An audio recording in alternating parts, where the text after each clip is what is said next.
if we open our meeting, please, June 1st at 6:03.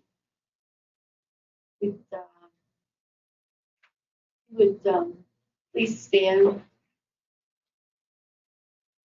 Let me start a meeting with a moment of silence, and it absolutely necessity for us to think about at this point for all of those folks who have suffered through soundless shootings, children, schools. The most recent one from Texas is on our minds, and I think it's so important that we not only think about those children, but all those that have gone before in that manner. It's a tough one, so moment of silence, please, and then we will be following by the pledge. And while we're saying that pledge, I'm going to be, please think about Memorial Day and celebrating those that have served our country, lost their lives for our country, but are still serving and are still part of that. Thank you.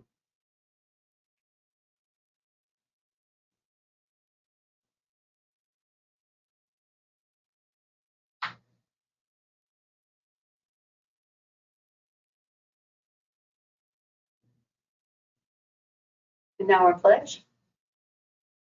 I pledge allegiance to the flag of the United States of America and to the republic for which it stands, one nation, under God, indivisible, with liberty and justice for all.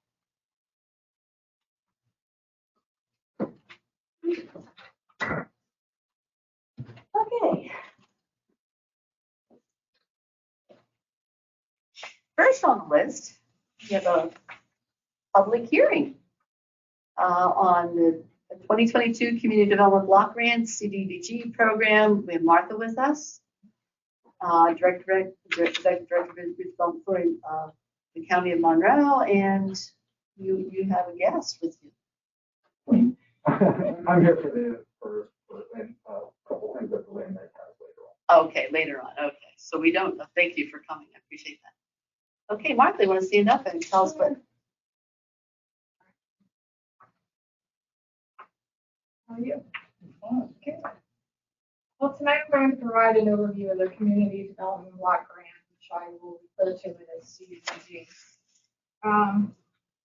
CDBG program has been the longest running program of HUD's and remains a principal source of federal funding to state and local communities, including counties assisting low poverty people. While the program has changed very little since its inception in 1974, the need for the program has increased. CDBG is an important investment tool for communities and neighborhoods, but program funding must increase to meet local needs to ensure CDBG grantee communities are healthy, vibrant, and thriving. The primary objective of the CDBG program is to provide decent, safe, and sanitary housing, create a suitable living environment, and expand economic opportunities.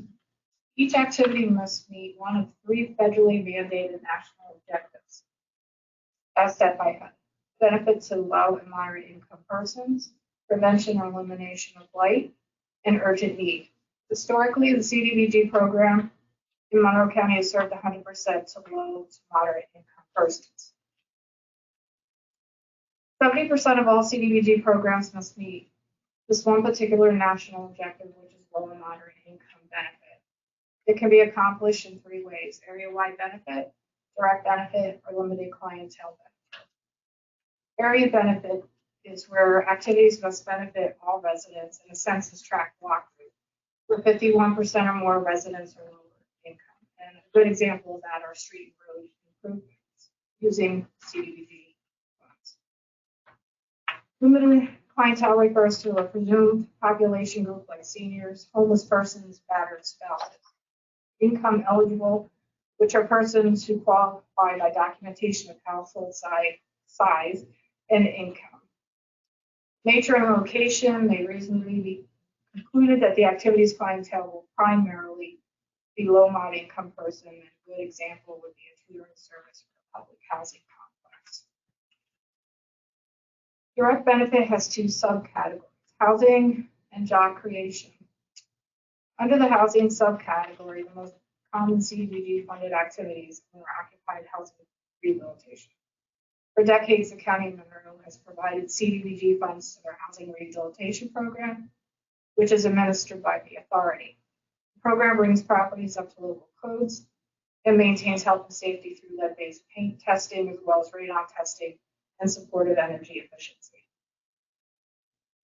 Historically, the program has provided homeowners with the means for making age-in-place home improvements and to enhance handicap accessibility through grants and credit.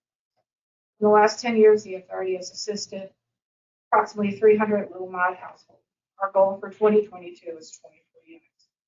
Currently, there are 200 interested applicants on our list, which is the first come, first served process. There's also elimination of slum and blight, and also urgent need activities that come under the CDBG program. Recently, we just received the 22 adjusted home income limits from Monroe County, which will become effective June 15, 2022. So the median family income for Monroe County is $85,600. Under the home income limits for a household of 4, the low mod income is $68,500, and the very low income is $42,000. So some examples of CDBG activities is housing rehabilitation, public facilities improvements, blight removal, site clearance, code enforcement, historic preservation, public services, and program administration. Ineligible activities are no political activities, no construction of housing units by a unit of local government, no operation of maintenance facilities, and no purchase of equipment. Grantees must use no less than 70% of the CDBG funds for activities that benefit low and moderate persons. There are 2 CDBG funding caps, 18% cap on administration and 15% cap on public service. It's also important to remember that for a public service activity, to be eligible, it must be either a use service to the community or show proof of having a quantifiable increase in the level of the existing service. The authority is responsible for monitoring all grant compliance, including fair housing, procurement, equal opportunity, Section 504, labor standards, environmental standards, and testing such as lead.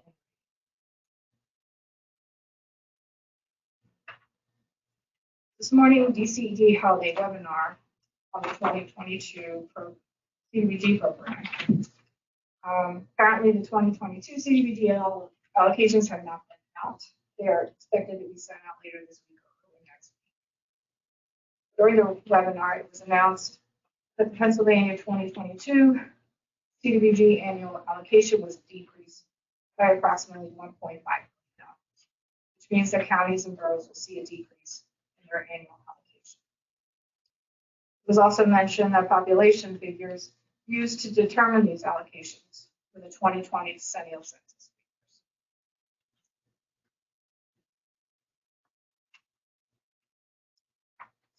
Sorry.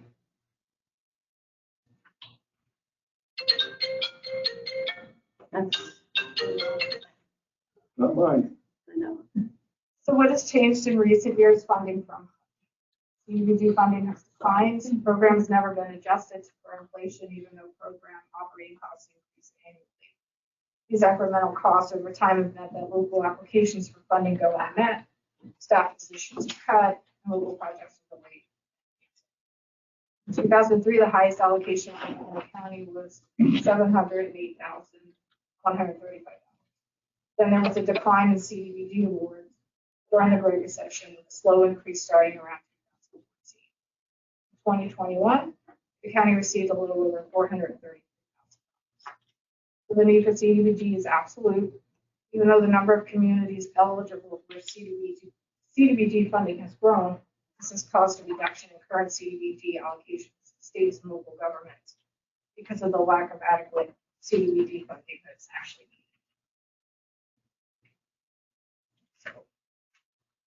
So tonight's public meeting is the first of 2 public hearings on community needs relating to the CDBG funding. The second public hearing will be held on October 5th, 2022.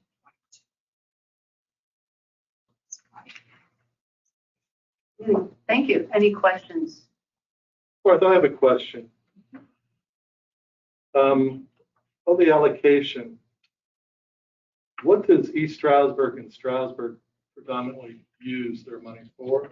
They get 266,787. So basically, Stroudsburg uses their funding for a street and road, and so does East Stroudsburg. In the past, East Stroudsburg has been utilized theirs for housing rehab, depending on how much they get and what their need, their community needs. But basically, both boroughs have been using it for street. So the borough of Stroudsburg reaches out for other things for blight and so on, but they could use this money. They can use it for blight, but they can also reach out to Act 137. Yeah. board? your demo. Yeah. But none of that other money goes to any other things for They can utilize it homeless or in any whatever. in any eligible activity. It's just that their need is to do street and roads, and they've done 88 ramps. I believe this year someone's going to be utilizing it for sidewalks. East Stroudsburg did use it once for demo, but that was process. So the balance of it is 200 and, sorry, I did my math on a page here somewhere. 266,000 or 166,000 goes to you to use throughout the borough of So both Stroudsburg and boroughs- East Stroudsburg, which you use for those 200 people that are looking for, where you do 24 or 20 units or whatever. East Stroudsburg and Stroudsburg are not included in your housing. So that 166,000 goes throughout the county. Oh, the 400 does. The 400. Monroe County last year, 400 plus the 250. Okay, that's where I was. Monroe County has their own allocation, and 166, East Stroudsburg and Stroudsburg have their own allocation. ECED. But you manage all. We administer all So three. you get 433,000, they get 156, and and Stroudsburg gets 110. Right. And for each of them, 18% goes towards that.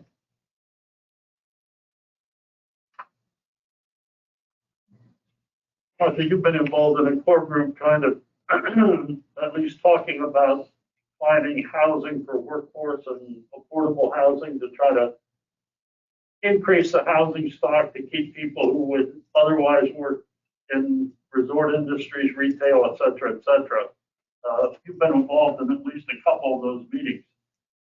Is it this program that Pike County uses for the program that was described, wherein a block of money is given to somebody to rehabilitate housing if they guarantee that the housing will be kept affordable for those that are 75% of the median householding? Different program. Yeah, your program's owner occupied, so it's more on a preserving side. I know what we've done in the past, and you said we've got the potential of serving 20 people, and there's a waiting list of over 200. Right. Well, presumably, if you were able to meet the needs of those 20 people, there'd be 30 people apply next year, so the backlog would get bigger and bigger and bigger. It's been very common in all the years that we've been doing it. Right. We could take 24 off and 24 will come back on. So Right. it's just a cycle of applicants coming through, and the same thing with our winterization program. Right now, we have probably over 500 clients waiting to get weatherization done. Right now, we're hurting due to lack of contractors and lack of skilled workers. That's where we really need our help. And now with the supply chain, the materials being so high, it's really affecting programs also. And you're actually working today in 2022 on projects that were approved in 2020, 2021, 2019. 19. Plus, we do additional, besides the CDBG, we apply for other funding like rural development, which is their housing preservation, which we were awarded. Fair funding, we usually target the senior housing. And then also your program is, you have Act 137 or affordable housing trust funds, I should say, which you have a first-time homebuyers program also.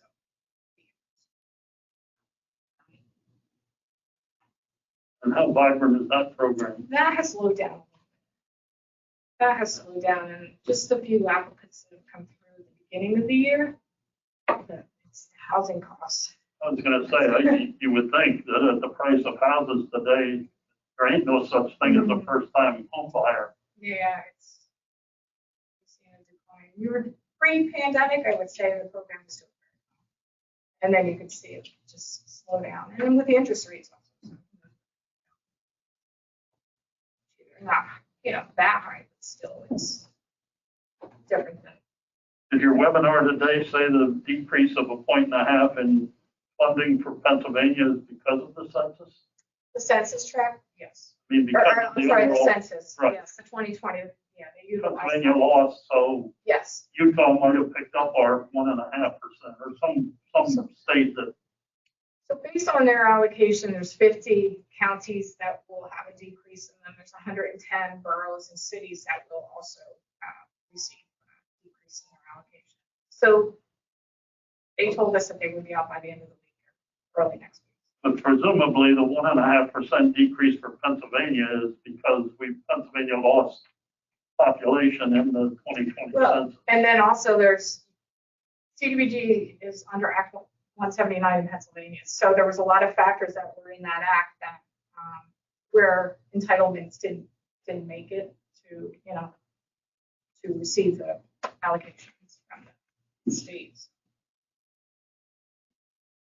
I don't know how much, what is, the allocations are based on your population. That's how they figure it out. So see how much of a hit we get. All right. Any other questions, discussion? Thank you. Thank you very much. Worth about $20,000 per unit that you do. We can go to the max of $24,999. Anything over the $25,000, we have to use prevailing wage, so that just. Right. So those 20 people averages out about 21,000 per. And that's all grant. Anything over that, we'll utilize local funds like 137 to cover the costs. But the grant is 7-year forgivable. A lot of work, a lot of things to be done. Okay, thank you. Okay, public comment, agenda items only. Marv, you want to wait to your section and then just pop up at that point? Okay. Okay.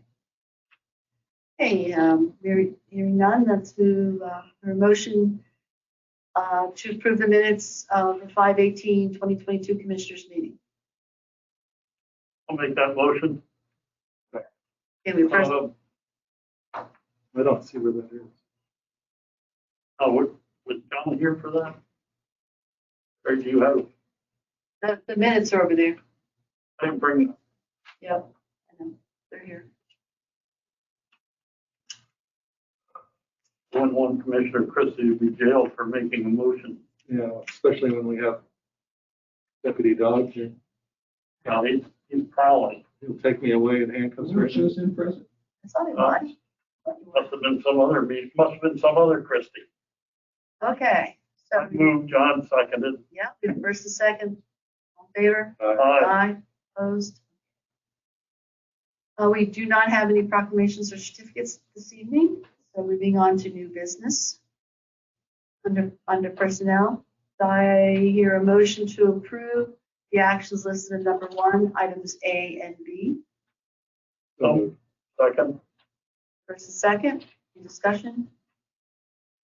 Hearing none, seeing none, all in favor? Aye. Aye, Aye. opposed? Number 2. Do I hear a motion to approve the actions listed in number 2, items A, B, and C? So moved. Second. We have first and we have a second. Any discussion, questions? Hearing none, seeing none, all in favor? Aye. Aye. Opposed? Okay, moving on to number 3. Do I hear a motion to approve the actions listed in number 3, items A? So moved.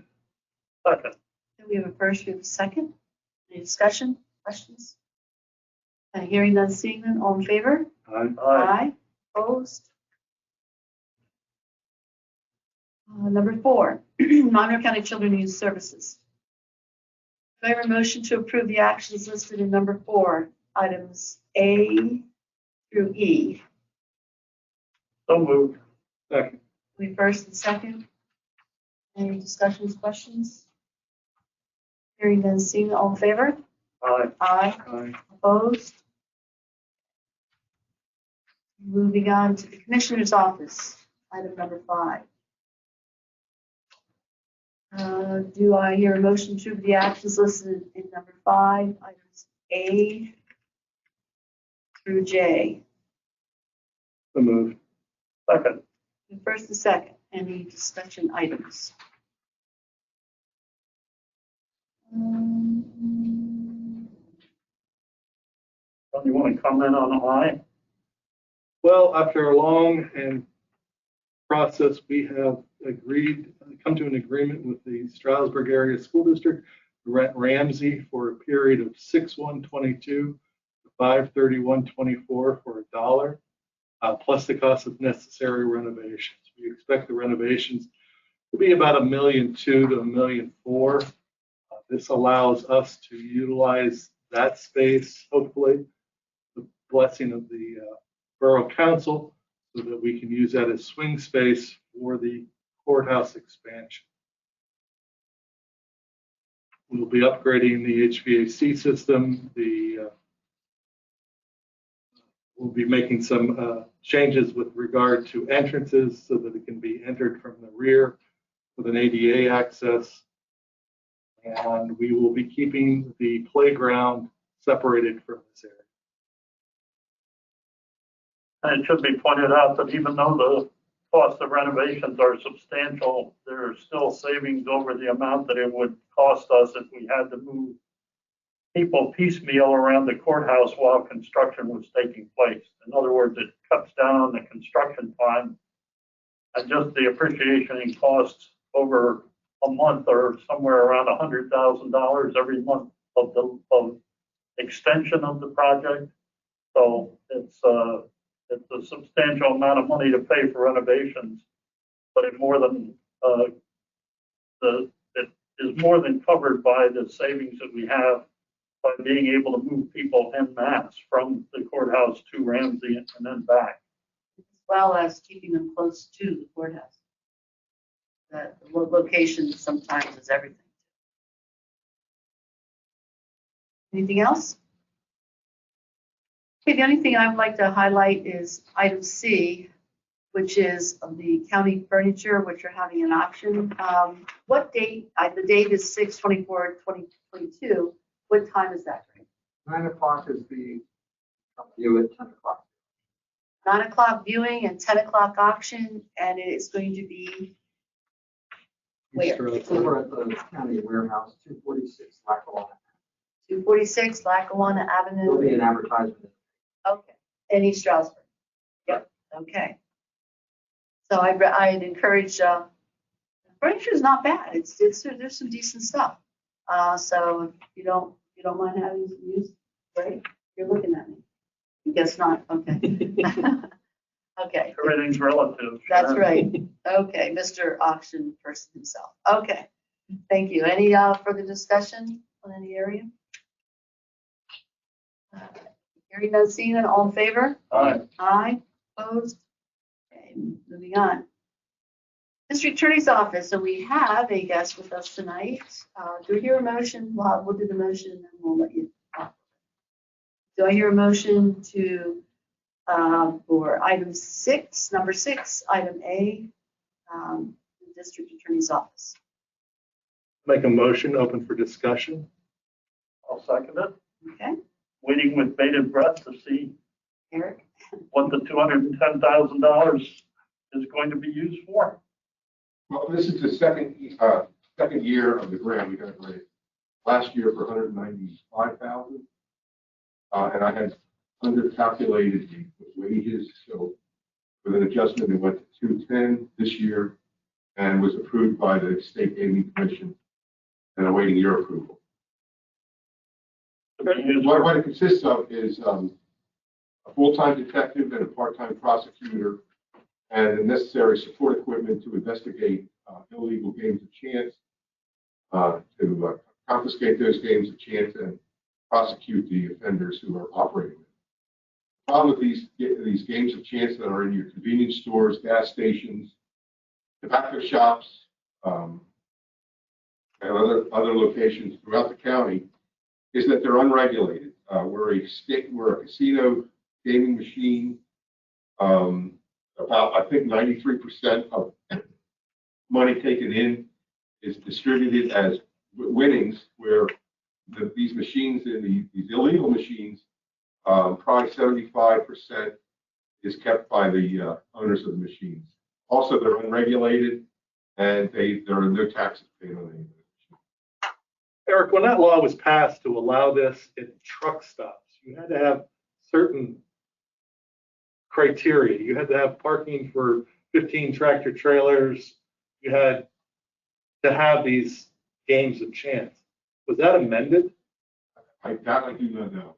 I know that there are certain machines that are licensed, but they're strictly regulated, and all of these machines are monitored by the Gaming Commission 24 hours a day, 7 days a week, where the machines that are illegal aren't monitored or regulated at all.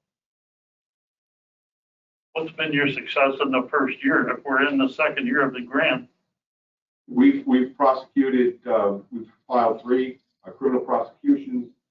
We seized 37 machines. We were stopped by the attorneys for the manufacturer of the machines. So it's tied up in court right now. That we're hoping to end in the next couple of weeks. Is that at the state level or is that at a county level? Local court. Well, yeah, it's the Court of Common Pleas here that is hearing the case. Yeah, So it's here in Monroe County? correct. and Eric, the understanding with the district attorney's office is that when this grant, if and when this grant goes away, so do the personnel that were hired as part of the grant to fulfill its requirements, That's correct. I'm hoping that doesn't happen. of course. Yeah. Eric, but this is throughout the state, correct? There are other counties, the other district attorney's offices that also get this grant, yes. And are they stymied with the same suit that we're stymied with? Well, not this particular lawsuit, but they're tied up in other lawsuits right now. Some of these gaming manufacturers have a lot of money to put towards hiring private attorneys and ex-gaming commission people to to fight this. They don't really want to make it legal. They want us to stop doing it, but they don't want it made legal because then it would become regulated.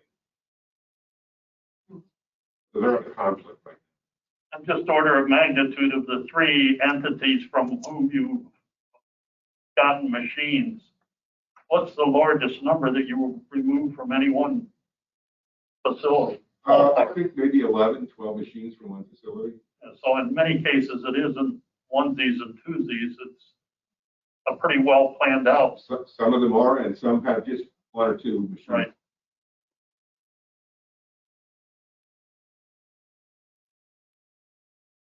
Okay, any other questions or discussion? Hearing none, seeing none, all in favor? Aye, opposed? Got it. Number 7. Take a motion to approve the actions listed in number 7, items A, B, and C. So moved. Second for discussion. Barb, would you like to introduce yourself? Sure, sure. I've been here before, but Marv Walton, I'm the administrator of the Monroe County Land Bank, which is a division of the redevelopment authority. So what I have before you tonight is, as also in addition to the duties of the land bank, I also administer the county's Act 152 demolition program. couple of months ago, you approved 2 applications by Chestnut Hill Township for demolition. One of the, and they had to get a waiver, because one of the, in the guidelines, one of the restrictions is that an applicant is limited to 1 application per funding cycle. We're really trying to drum up business and get this program more popular. So thought one of the ways to do that is to not make it quite so restrictive in some aspects. This was a good target to remove a restriction. So I took it to our board. The redevelopment authority board agreed, and they recommended that restriction that applicants are limited to 1 application per funding cycle be removed from the guidelines of that program. I suspect it was put in when the program first started. I'm sure nobody really knew how extensively or how popular it was going to be. We'd like it to be used more, and we'd like it to be more attractive, and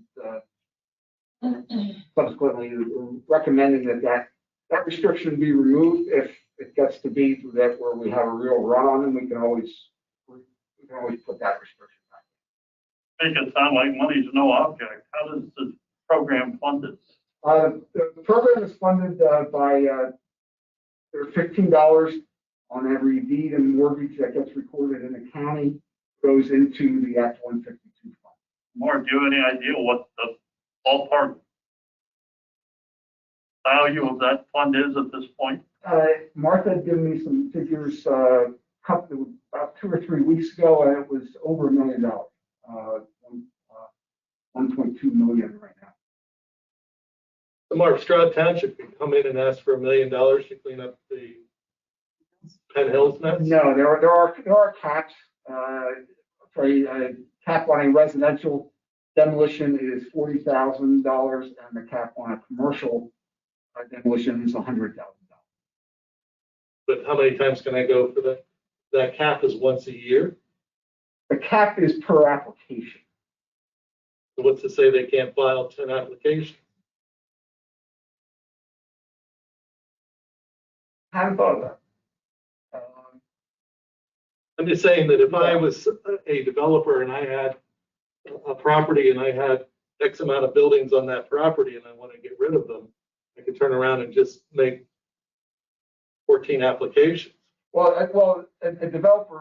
developers are not, private developers Okay. are not. But even still, if I'm a township and I buy a dilapidated property and I want to turn it into a park, Hamilton Township just bought 192 acres.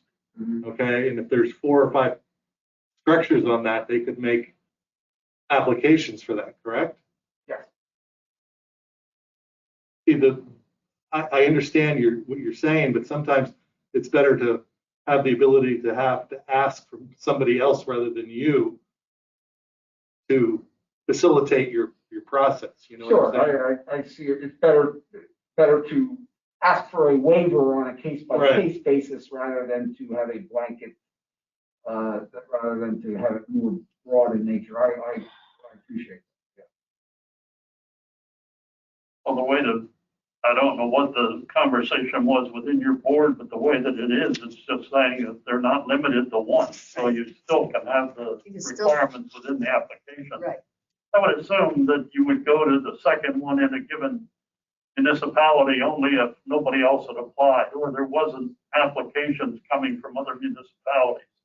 Theoretically, the good thing would be to spread it around the county to the extent possible. Oh, and yeah, I mean, we certainly, I'm again, trying to drum up support for this countywide.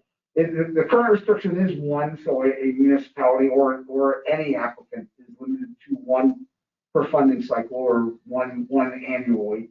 But there is also language in the guidelines that do allow the commissioners to waive those requirements on a case by case. This is how Chestnut Hill Township got their second application. Mark, every application has to be approved, right? Correct. So if somebody put in 6 applications, your board could always say, hey, wait a minute, you're come to the trough too many times. So every application. Yes, and, every application is reviewed on its own merit. Has to be approved. Did Smithfield Township come to you for multiple? Only one, but they have other properties. Yeah, well, I mean, they in have other relation to the structures. park, they came once and that was their first project, and then they'll be supposed to be sending another application to finish the project. I believe the second one it's a house, it's a residential structure that has to, yeah. Right on. Brian Creek Road. And anything over the 25 is prevailing, so they have to. Or the only thing I'm saying is that there are times when it's more apropos to do the demo of the two structures together. Well, it's got to complete the project, Correct. you know. But, the thing is that if we have, and sometimes you have to, you play the game between whether it has to be prevailing or non-prevailing. If you split up the project, it doesn't have to be prevailing, correct? Well, their first application came under the guidelines before you just agreed to the one application. And, they fell under that one application. During a funding cycle, and what's the definition of a funding I would think it'd be cycle? yearly. What is interesting in that is I'm interested in hearing more about C, because we've been bringing the land bank along now for 6-7 years. Is this the first, what's the idea behind purchasing as a priority purchaser of this particular tax code? Must be Jackson It's Township? in Jackson Township. What's the deal with that? It was a referral it was a blighted property that that was referred to us by Jackson Township. They have exhausted any and all enforcement efforts that they've been able to do, and their enforcement efforts have not been effective. It's a blighted property. Currently, and this is throughout land banks same with land banks throughout the Commonwealth, is that the most popular method of property acquisition is through the tax sale process. So I flagged this property. It appeared on the upset sale list. Rather not acquire properties at upset sale because municipal and school taxes are still attached.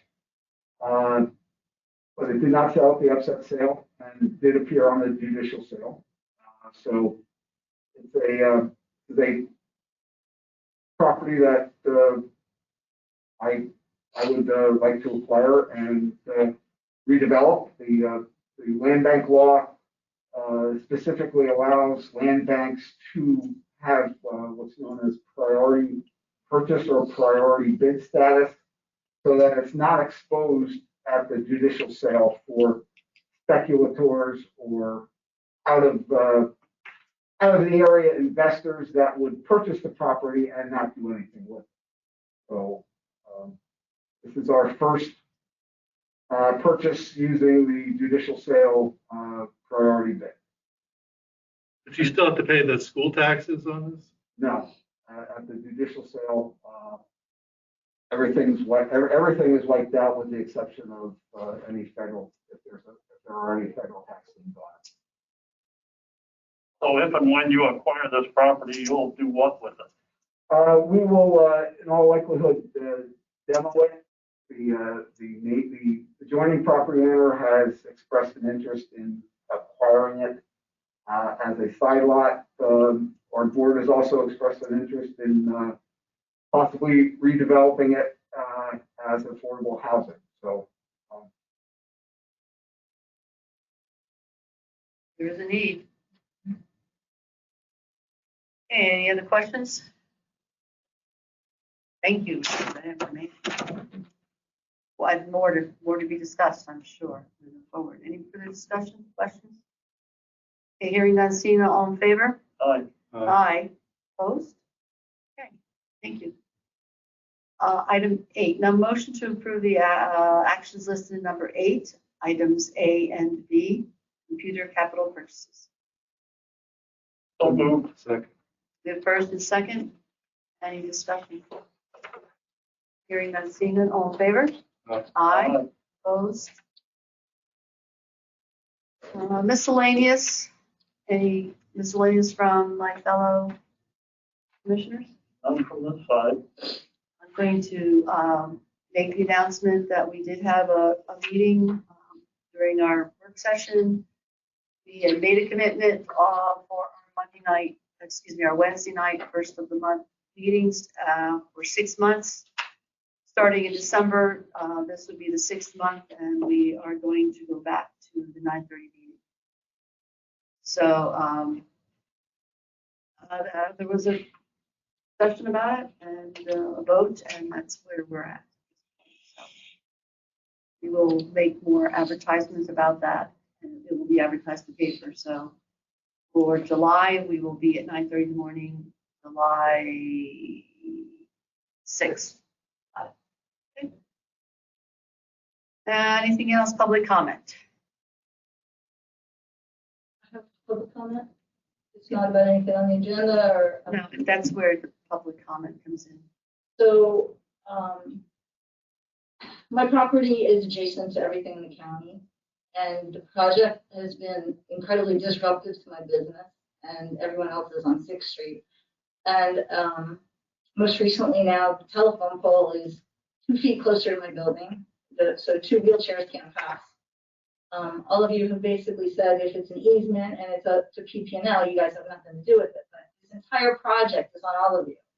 And how it falls on the community and what it does to all the local businesses is on all of you. And it is literally destroying one of the nicest properties in town. And none of you seem to either be on top of it, care about it, or are affected by it. And I don't know if it can be changed. I mean, my attorney's unfortunately had a family emergency. He may be flying in the door or he may be talking to you soon. But my father and myself have been good neighbors to the county. We've allowed easements for handicap walkways. We've allowed access here 2 inches from the back of my garage. We've done everything to be good neighbors to you. And this is exactly how we're treated over 60 years. I am on the school board. I've been a really good advocate of government, helping government for all of you. I've helped to assist in saving county taxpayers $1 million on this Ramsey project. This is how you're treating people. There's a historic district that is like willy-nilly being applied to your project. The aesthetics of this project are probably not going to be close to what every other homeowner or business in Strasburg has been held to. And it all seems to be very simple for you and unaffect you. And you just want taxpayers and community to roll over and let the county just keep taking and taking and taking. Obviously, by your postures, it's pretty clear that nobody's really interested in this, but it drastically affects my livelihood, my business, the aesthetics, the value, everything about my life. And personally, shame on all of it. For the record, may I have your name, please? Dr. Judith McGann, Thank you. 28 North 6th Street, Strasburg. Thank you. Okay, any other discussion, public comment? Okay, hearing none, seeing none, start your motion. Adjourn. We'll be adjourned. We are, okay. Thank you all. Good night.